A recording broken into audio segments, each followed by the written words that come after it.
الهادي سيد المرسلين وعلى آله وصحبه أجمعين ويسر لي أمري واحلل عقدة من لساني يفقهوا قولي أما بعد حضرتكم الله العظمة يا ربي يا رحمن الجسدين الجنة حضرت المحترمين والمحترمات الأساتذة والأساتذة بمحل الإسلام سبيل الإحسان semuanya saja dirahmati oleh Allah Subhanahu wa Ta'ala. Hadirin hadirat segala sakit baik sakit kita maupun sakit fikir dirahmati oleh Allah Subhanahu wa Ta'ala. Puji dan syukur kita panjatkan pada Allah. Alhamdulillah ini sudah malam ke-5 dan insya Allah semestinya malam 12 Rabiul Awal itu bertepatan dengan hari Senin malam Selasa semestinya, tapi musyawarah majelis pengasuh dan yayasan untuk di Pondok Pesantren Sabilul Hasanah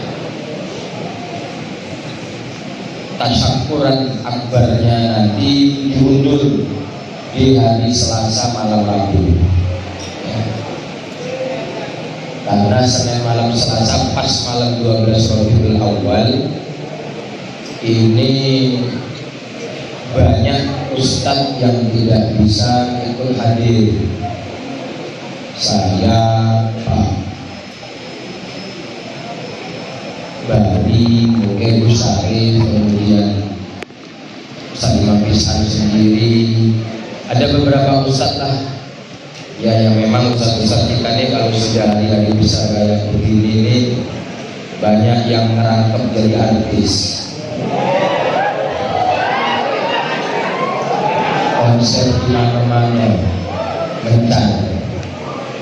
Alhamdulillah syiar Pondok Pesantren Sabilul Hasanah semakin hari semakin luas. Alhamdulillah.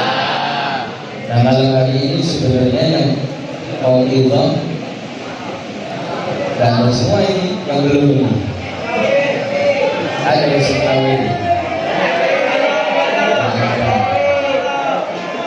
Ustaz Mubarak hadir dan Ustaz Mubarak tidak hadir.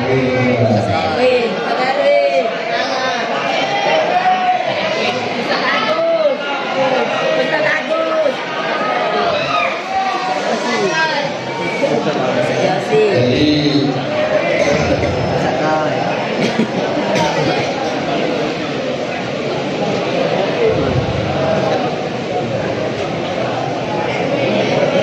ini untuk mengisi sekaligus istiqadah aja. Ini Ustaz Imam ini bawa kitab Rasailul Usul di Syama'il Rasul. Aku asal buka baik, tapi namanya kitab tentang Rasulullah walaupun asal buka itu pasti faedahnya besar. Ada hadis ini didengarkan. Ada hadis salasun man kunna fihi wajada halawatal iman. 3 perkara siapapun yang memiliki ketiga itu di dalam dirinya maka dipastikan akan menemukan manisnya iman. Apa dia itu manisnya iman? Manisnya iman itu antara lain ciri-cirinya dia tidak memiliki lagi alasan untuk menggerutu kepada Allah Subhanahu. Kalau orang dikit-dikit punya alasan masih menggerutu kepada Allah, berarti belum punya manisnya iman. Oi ngapola kawan aku pintar, aku lolo. Oi ngapola aku punya bapak buntu, bapak dia kayo. Oi ngapola aku ini keturunan pesek. Kawan aku ini keturunannya mancung. Oi ngapola mato aku ini sempit, belok dan lain sebagainya. Kawan aku matonya bagus. Oi ngapola badan aku pendek, kecil punten, kawan aku ini tinggi besar.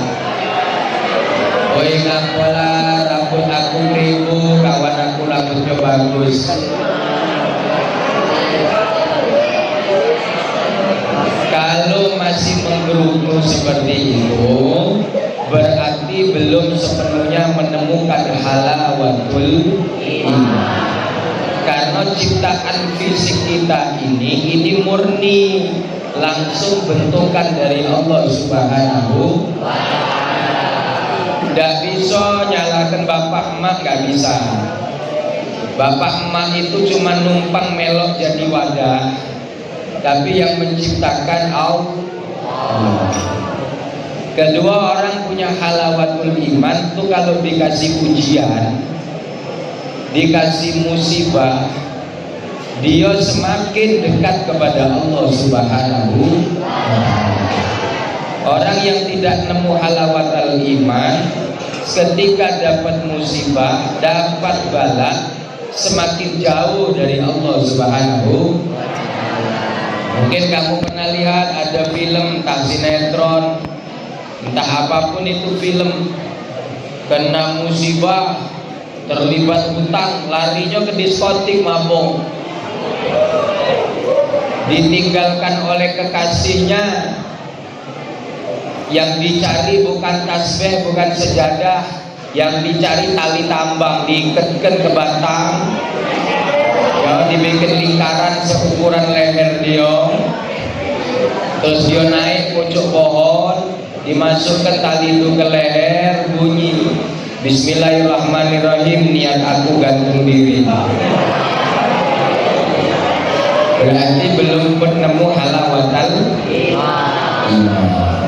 Karena iman itu makna utamanya percaya sekaligus taslim.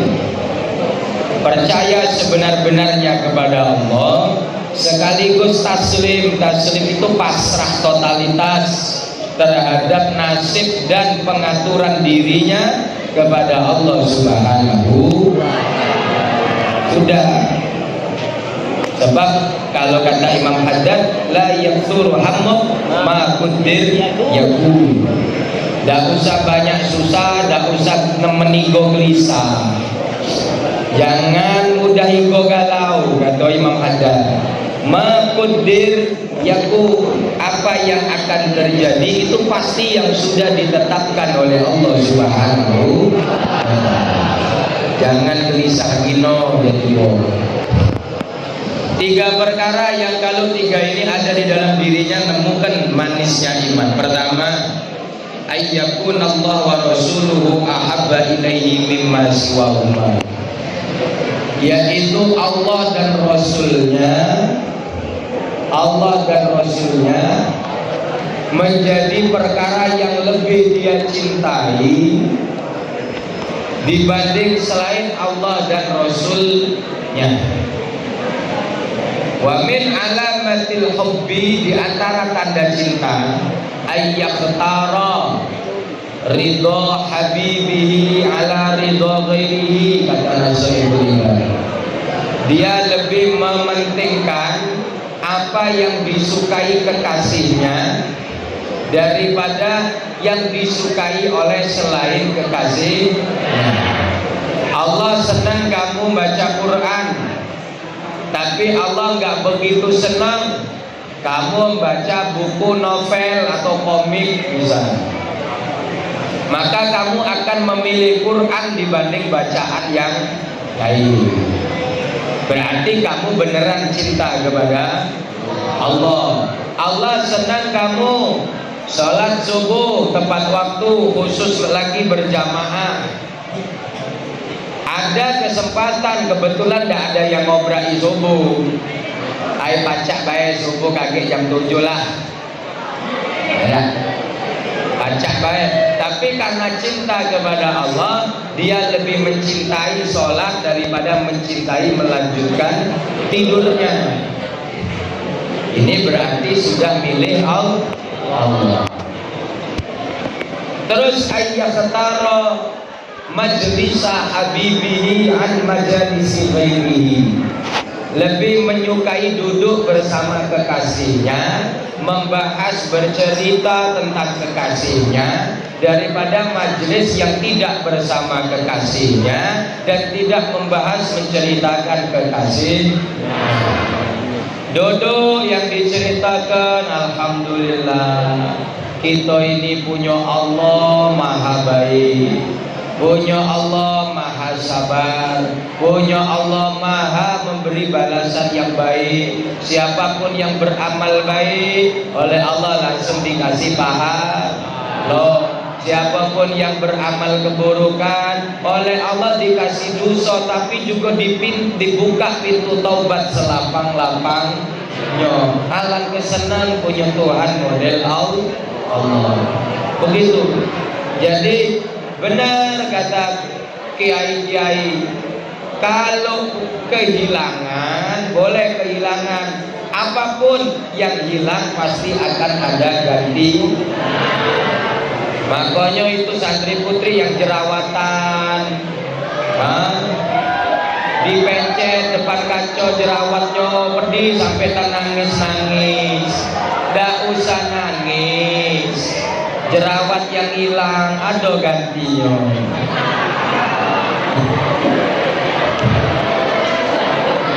Sendal hilang ada yang seumur mondok tak punya ganti.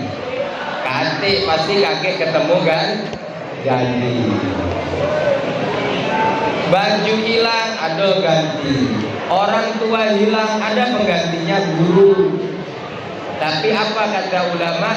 Li kulli syai'in idza faraqtahu iwadun wa laysa lillahi in faraqta min iwadin. Segala sesuatu yang hilang meninggalkanmu pasti akan ada gantinya, kecuali Allah. Maka jangan sampai kehilangan Allah, karena sekali kamu kehilangan Allah, Allah meninggalkanmu, tidak ada pengganti. Tetaplah istiqomah di dalam iman dan Islam, di dalam agama yang membawa Rasul. Coba, tidak ada agama yang seperti Islam, nggak ada. Ayo, seluruh agama yang ada di Indonesia, Buddha, Hindu, Kristen ada dua, Katolik dan Protestan. Kemudian Islam, ditambah lagi sekarang ada Konghucu. Carikan yang kayak Islam, tidak ada. Mulai dari perkara besar diatur oleh Islam, pemerintahan diatur, ya, sosial kemasyarakatan diatur, jual beli muamalat perniagaan diatur. Mohon maaf, sampai cara meludah lagi diatur. Meludah ke kiri sunnah Rasulnya begitu, meludah ke kanan makruh. Sampai cara pakai sendal diatur. Itu Islam, agamanya Nabi yang dibawa oleh Rasulullah Nabi Muhammad. Sampai mau tidur dan bangun tidur diatur juga. Kok mau tidur bangun tidur, posisi tidur itu loh diatur. Kata Nabi jangan tidur tengkurap, itu tidurnya setan. Tidur tengkurap, tidurnya setan. Tidurnya Rasul itu miring, pecah dimiringkan yang mayat di dalam kubur. Miringnya kemana? Kanan apa kiri? Kanan, tapi palanya sebelah utara. Kalau kanan pala sebelah selatan, lain pula itu. Ke kiri tidurnya para raja, nanti takutnya hatinya, karena kiri ini ada hati. Tidur kamu miring ke kiri, hatinya kegencet. Hatinya kegencet, akhirnya lama-lama hatinya keras. Kok bisa? Kamu tahu bolu kukus dah? Tahu ya? Coba kamu gencet, kamu gem, lama-lama padat keras kan? Nah begitu, hati itu kalau sering digencet keras. Maka hati-hati dengan hati. Tidur melentang tidak boleh, bisa mati. Coba kamu tidur terus terus tang ditelen. Teduk nelen tang, mati kan? Mati, teduk baik, jangan sambil nelen tang. Tang itu juga ke tukang sana untuk nyangkut paku, untuk mengkok ke kawan. Jangan kamu telen. Ya. Ahabba ilai mimma siwahuma. Pokoknya apapun urusan Rasulullah semangatlah. Ini ada maulid nyumbang berapa? Ada duit sekian kasih kalau. Pasti siapapun hasya yaqib man ladza bi Rasulillah, siapapun yang pokoknya memprioritaskan Rasulullah, asyik masuk mencintai Rasulullah, tidak akan pernah rugi hidupnya. Tidak akan pernah rugi. Siapapun yang hidupnya berjuang untuk Rasulullah, tidak ada yang buntu hidupnya. Niatlah tidak akan yang miskin. Cuma jangan kamu niati aku cinta Rasul supaya tidak miskin. Ya, itu pertama, cintanya kepada Allah dan Rasulnya melebihi segala. Yang kedua, wa ayyuhibbal mar'a la yuhibbuhu illa lillah. Kalau dia mencintai seseorang, maka dia tidak punya niat lain mencintai orang itu melainkan karena dan untuk menuju kepada Allah Subhanahu wa taala. Saya cinta sama istri saya, untuk apa? Untuk Allah. Kenapa? Dengan menikah saya selamat dari perbuatan dosa besar, jauh dari pintu gerbang perzinahan. Dengan menikah, doanya orang yang sudah menikah itu 70 kali lipat lebih manjur dari yang jomblo-jomblo. Makanya yang jomblo doa Allahumma rzuqna rizqan wasi'an halalan thayyiban mubarakan. Yang jomblo doa begitu, ya Allah kasih aku rezeki yang banyak, yang luas, yang halal, yang berkah. Masih buntu pula. Buktinya apa? Jomblo itu walaupun gaji sebulan 2 juta tidak bisa bangun rumah. Benar, tidak sanggup. 2 juta itu tidak cukup bangun rumah. Tapi ada orang yang sudah berumah tangga, yang suami ngangkat tangan istrinya bilang amin, amin. Kebetulan lakinya namanya Amin pula. Amin, amin. Itu kamu lihat, tanya bapakmu lah dulu pengantin baru gaji berapa sih ya? Ibu dulu pengantin baru, ayah itu bergaji berapa sebulan? Jengok, uang nikah kadang gaji 1,5 juta, pajak nyicil rumah, pajak nyicil bangun rumah, pajak nyicil beli motor, kredit kadang gak sikok dua. Iya, sudah berumah tangga. Tandanya rezekinya dicukupi oleh Allah. Yang bujang jomblo nyicil motornya masih wong tua padahal dia udah begawi. Ya kan? Jadi kalau mencintai seseorang, ada misal namanya siapa? Ferguson. Ya. Ferguson mencintai Isabel. Dia Ferguson cinta pada Isabel karena Isabel bertanya, wahai Ferguson, apa yang menyebabkan kau mencintai aku?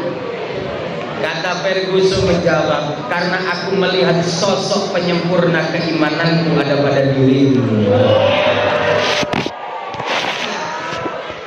Kenapa? Gak tahu kenapa.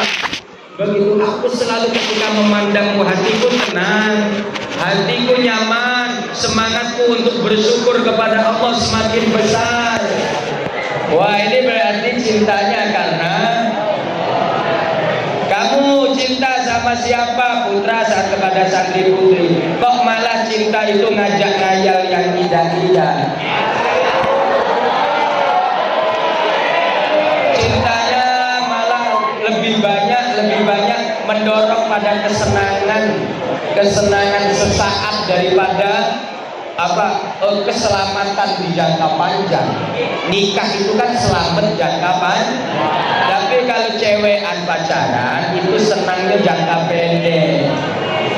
Jangka pendek.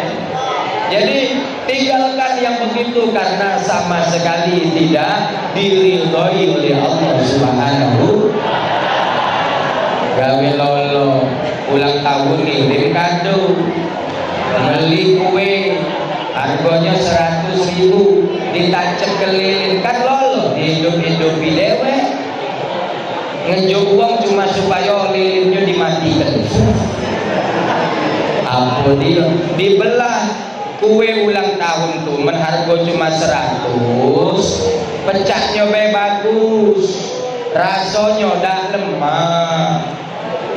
Nah beli kue ulang tahun tuh yang harganya 700.000 baru lemah makannya lanian. Jadi kalau ada santri putri kok ulang tahun dikasih kue ulang tahun harganya 70.000, tinggal kelalanan model itu buntu.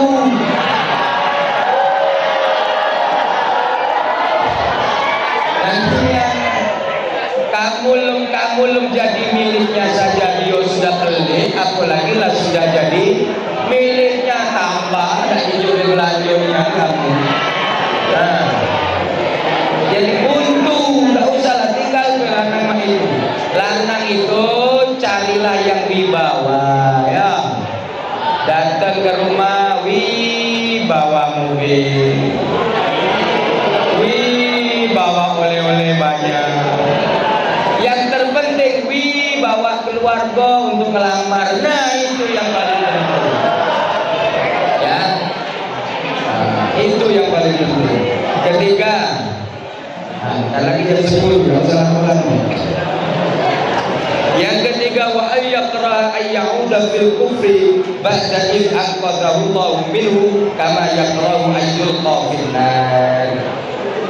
Dia benci membayangkan kalau dirinya kembali lagi kepada kekufuran. Kenapa? Karena kita itu bisa beriman ini bukan usaha kita. Ada yang dari kecil, aku nak tanya, kalau ada angkat tangan, dari kecil daftar jadi umat Muhammad, ada tak? Kata itu ini keramat gandul. Oh, keramat gandul, keramat turun dari wong tua. Bapak Islam melois, bapak iman melois.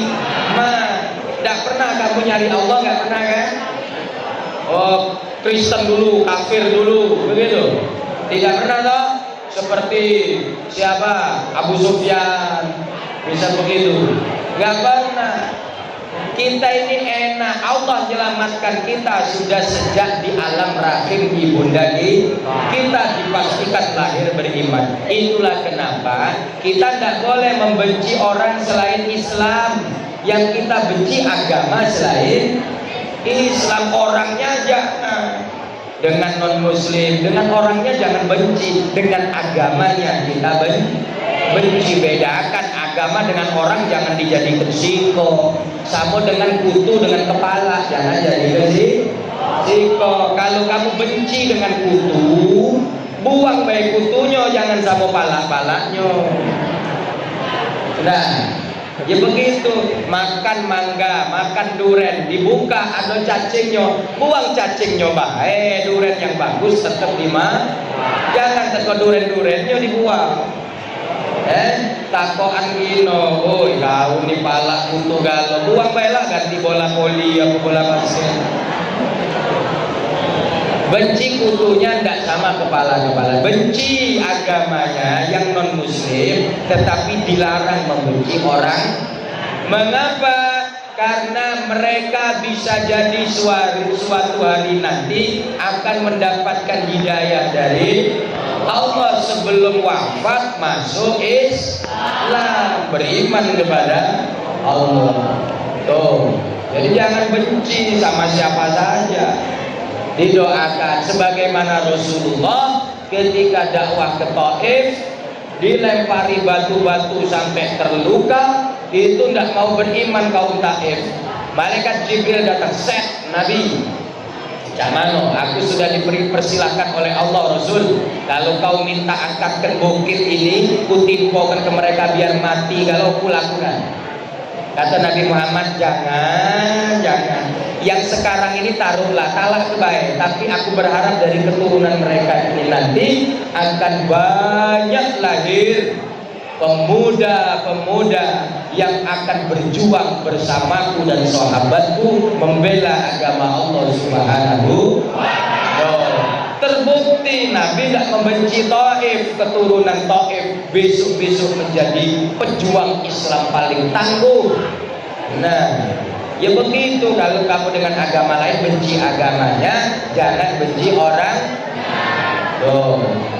Kebalikannya, jangan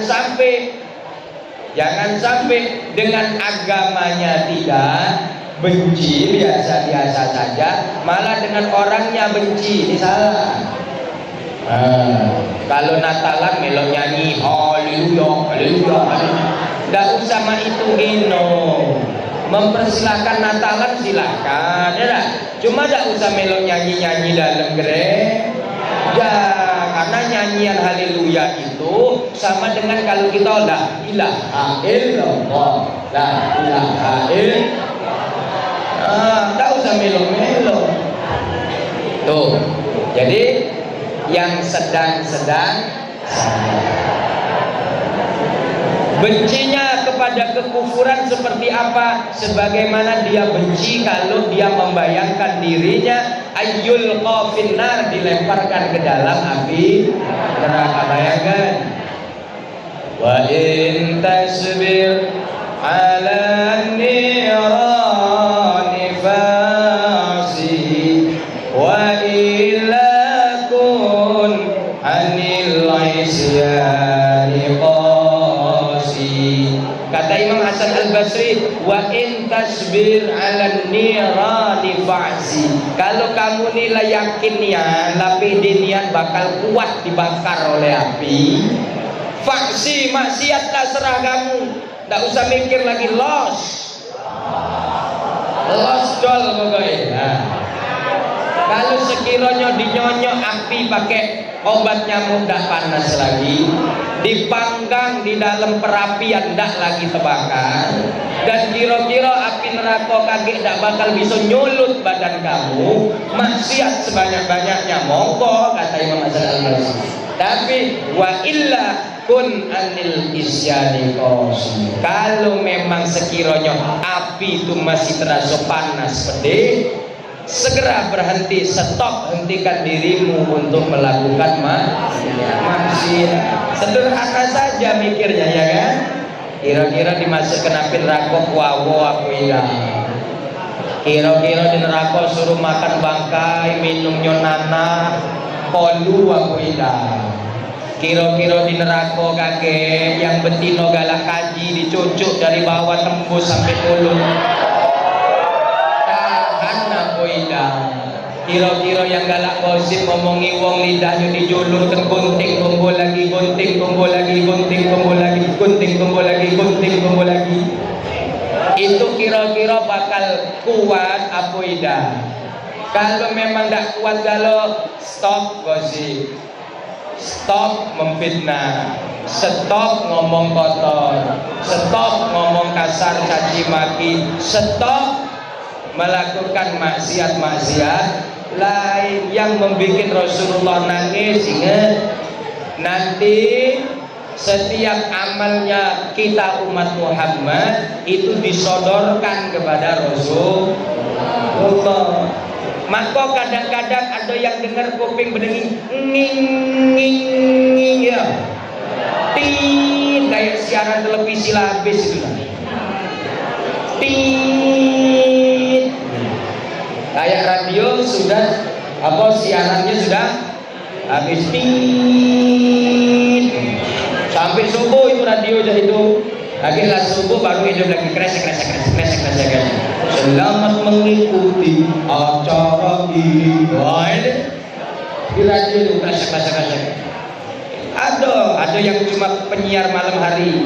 Di radio itu ada penyiar yang paling murah gajinya, sebulan tengah 150. Nggak harus pinter ngomong.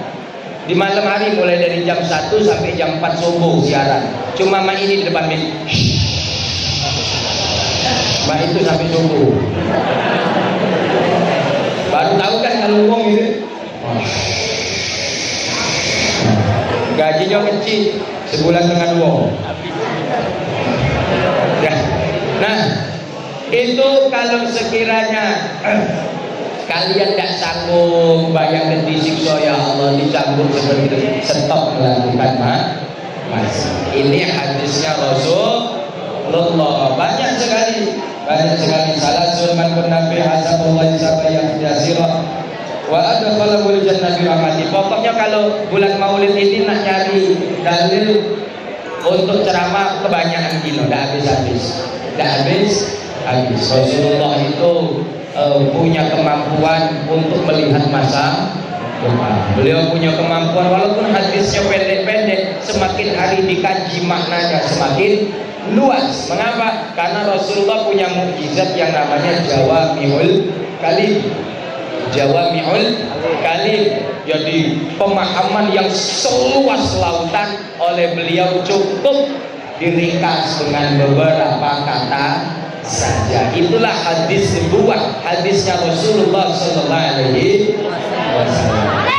Semangat ini burdah ini syair kerinduan. Kenapa disebut burdah? Burdah itu selimut penutup, jari, uji kita nih jari, selimut penutup. Karena sahibul burdah tadinya punya penyakit yang sampai tidak bisa bergeraknya, lumpuh total. Kemudian beliau memperbanyak sholawat, memperbanyak memanggil Rasulullah. Akhirnya dimimpikan bertemu Rasulullah. Bagian yang sakit diobatin, diusap Rasulullah, kemudian diselimuti oleh selimut oleh Rasulullah. Setelah dibuka selimutnya sudah sehat walafiat.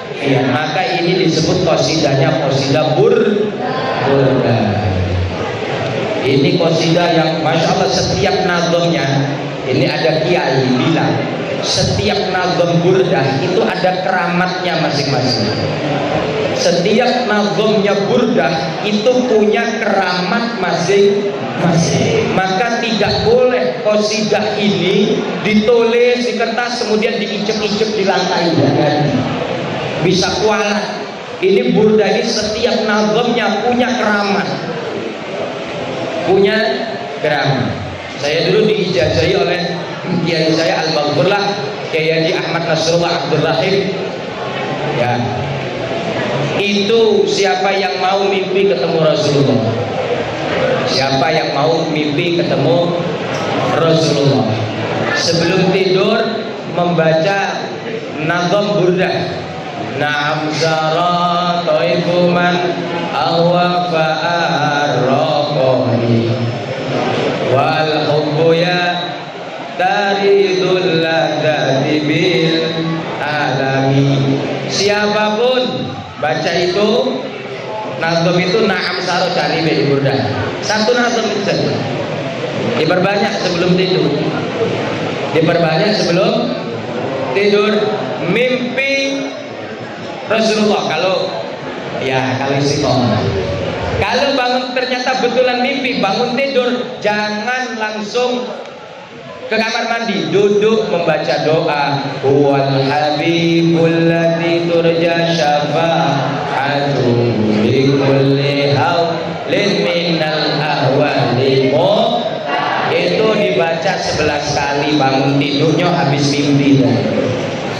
Bangun tidur habis mimpi, baca 11 kali. Kenapa? Supaya mimpi tadi betul-betul mengikat keberkahan Rasulullah. Syafaat sudah dijamin oleh Rasulullah sallallahu alaihi wasallam. Ya banyak sih ijazah supaya ketemu Rasul itu banyak sekali. Tapi antara lain itu kalau sudah mimpi ketemu Rasul, simpan baik-baik. Kalau bercerita dengan orang baik-baik, jangan cerita segala macam, pamer pula. Tidak usah, simpan baik-baik. Sesungguhnya kalau kamu memang mimpi bertemu Rasul, yakinlah bahwa itu betulan Rasul, karena setan tidak sanggup meniru wujud dari Rasul. Siapa kok aku Muhammad? Oh itu pasti betul Nabi Muhammad. Setan tidak bisa masuk ke mimpi yang di situ ada nama Muhammad. Paham? Ya, di bulan ini mustajab. Kalau anu minta Pak Beras, saya Pak Misbah, saya mungkin Pak Kubar, Bu Syarif, Bu Suruai. Insya Allah amalan burdah ini menjadi amalan khas. Menjadi amalan khas. Karena apa? Karena selawat burdah ini yang paling diistiqomahi oleh Kiai Haji Abdul Wahab Hasbullah. Ya, Abdul Wahab Hasbullah putranya Mbah Yai Hasbullah, Mbah Yai Hasbullah putranya Mbah Yai Said, Mbah Yai Said menantunya Mbah Yai Abdul Salam Barsohan, pendiri pesantren Tambak. Mbah Abdul Wahab Hasbullah adalah misanan sepupunya Mbah Hashim Ash'ari. Mbah Hashim Ash'ari adalah pendiri Nahdlatul Ulama bersama Mbah Wahab Hasbullah.